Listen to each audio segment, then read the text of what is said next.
तो अब पढ़ाना है रेसिप्रोकल प्रोनाउन। ये परस्पर संबंध को दिखाते हैं, म्यूचुअल रिलेशन। देखो इधर एक मिनट, होता क्या है,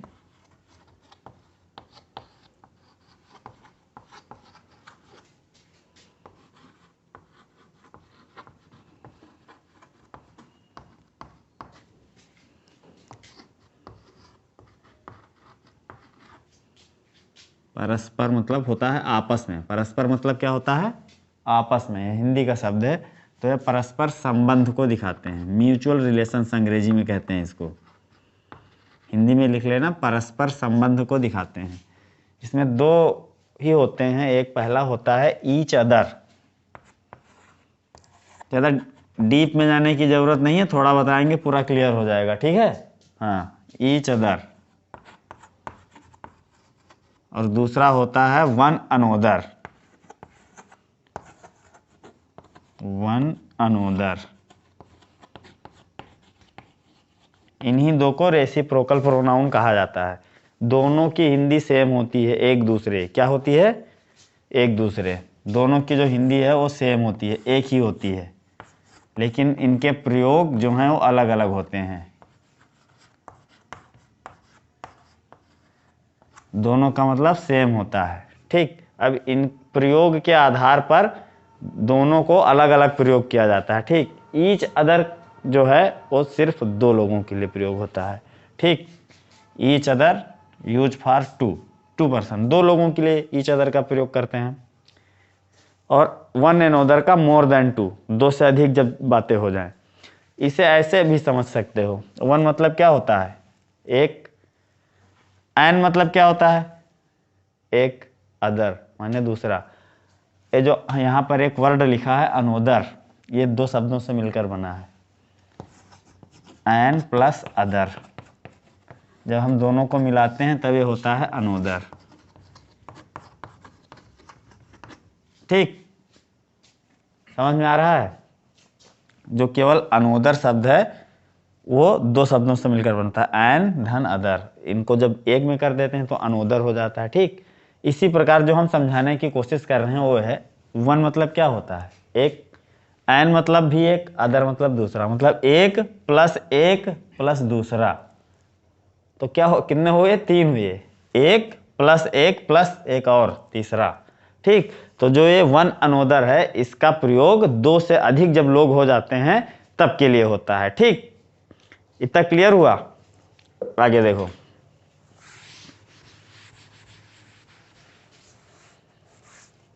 ईच अदर का प्रयोग फॉर टू पर्सन, दो लोगों के लिए होता है। और वन अनोदर का मोर देन टू, दो से अधिक लोगों के लिए। मोर देन टू, दो से अधिक लोगों के लिए वन अनोदर का प्रयोग होता है। एग्जाम्पल दैट, जैसे आप क्लास में बैठे हो, मान लो 6 लोग हो, 7 लोग हो, 8 लोग हो, 10 लोग हो, ठीक। तुम लोगों को होमवर्क मिला, कोई काम मिला, और उस वर्क को कर रहे हो एक दूसरे की मदद करके। किसकी मदद करके, एक दूसरे की मदद करके। तो जो तुम्हारे क्लास का ग्रुप है तो उसको क्या कहोगे, हम। क्या कहोगे, हम। तब जब वहां पर हम कहोगे तो लिखोगे B help one another. Hindi में इसको कहेंगे हमने एक दूसरे की मदद, हम एक दूसरे की मदद करते हैं। हिंदी में क्या कहेंगे, हम एक दूसरे की मदद करते हैं, ठीक। इसी प्रकार अगर ईच अदर की बात आ जाए, ठीक, जैसे यहां पर हम लिखें two brothers love each other. अब यहाँ पर देखो, दो भाई एक दूसरे को प्यार करते हैं, प्रेम करते हैं, ठीक। और यहाँ पर हमने क्या लिखा, बी हेल्प वन अनोदर। यहाँ पर पूरे क्लास की बात है। अब क्लास में 10-12 लोग होते हैं, मतलब दो से अधिक हुए ही हुए, ठीक। लेकिन यहाँ पर क्या है, two brothers love each other, दोनों भाई आपस में प्यार करते हैं, ठीक। प्रेम है दोनों भाइयों का। तो समझ गए रेसिप्रोकल प्रोनाउन का प्रयोग। रेसिप्रोकल प्रोनाउन परस्पर संबंध म्यूचुअल रिलेशंस को दर्शाता है। बहुत ज़्यादा डीप में जाने की ज़रूरत नहीं है दुनिया भर की रामायण बताने की, बखान बताने की। जो ईच अदर है उसका प्रयोग 2 पर्सन के लिए होता है, जो वन अनोदर है उसका प्रयोग 2 से अधिक के लिए होता है। एग्जाम्पल, जैसे हम क्लास में बैठे हैं, बहुत सारे लोग हैं और वहाँ पर क्या कहते हैं, हम वन अनोदर का प्रयोग करते हैं और 2 लोगों की बात के लिए ईच अदर का प्रयोग करते हैं। तो इस प्रकार आई थिंक कि तुम लोगों के समझ में आ गया होगा रेसिप्रोकल प्रोनाउन। ठीक, अब इसके आगे पढ़ाएंगे इंट्रोगेटिव प्रोनाउन। लिखो इंट्रोगेटिव प्रोनाउन।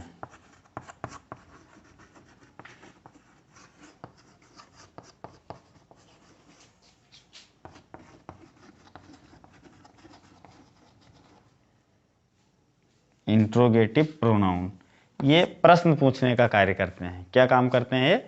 प्रश्न पूछने का। इसमें हु आता है, ऊपर का लिख गया,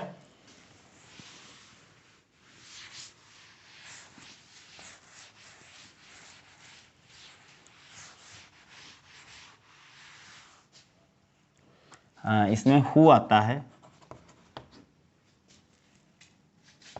हुम आता है, हुज आता है,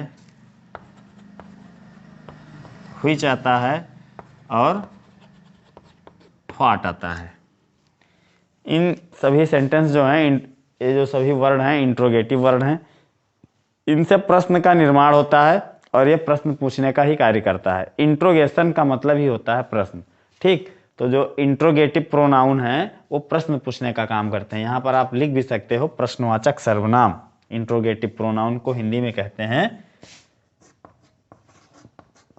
प्रश्नवाचक सर्वनाम।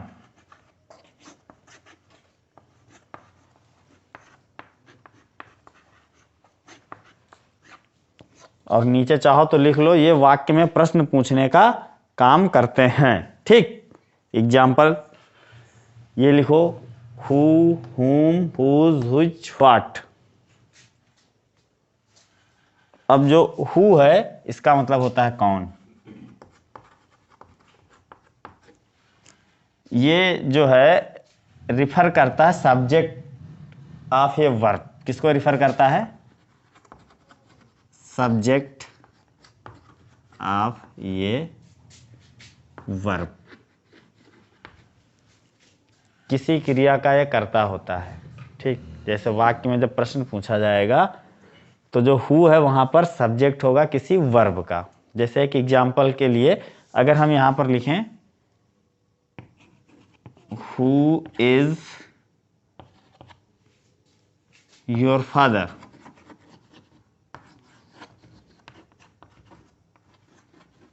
आपके पिताजी कौन है। ठीक, तो यहाँ पर हु देखो सबसे पहले आया, सब्जेक्ट का काम करता है। तो हु मतलब कौन, एंड जो सब्जेक्ट ऑफ ए वर्ब है उसको ये रिफर करता है। इतना क्लियर हुआ। जो हुम है ये ऑब्जेक्ट होता है। हुम क्या होता है? ऑब्जेक्ट। वर्ब में ये ऑब्जेक्ट का काम करता है। किसका काम करता है? वर्ब में ये ऑब्जेक्ट का काम करता है वर्ब में। तो ये देखो यहाँ पर हमने क्या लिखा, subject of a verb who. जैसे एग्जाम्पल के तौर पर हु इज योर फादर, ये एग्जाम्पल जो है यहां पर लिख दो, हु इज योर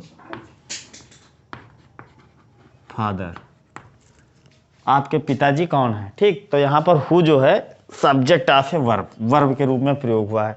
नेक्स्ट हुम, हुम मतलब होता है किसे।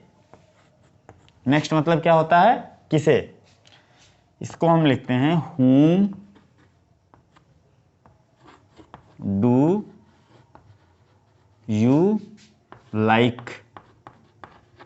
अभी हमने क्या बताया था, हुम जो है refers object of a verb. अब यहां पर जो यू है ये क्या है? सब्जेक्ट। लाइक वर्ब है, और जो हुम सबसे पहले आया है ये वर्ब का काम करता है इसमें।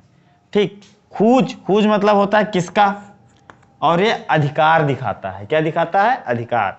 पजेशन, पजेशन मतलब क्या होता है? अधिकार। हाँ, तो जो हुज है ये पजेशन दिखाने के लिए, अधिकार दिखाने के लिए प्रयोग होता है। जैसे भी क्वेश्चन यहाँ पर हम नोट करें,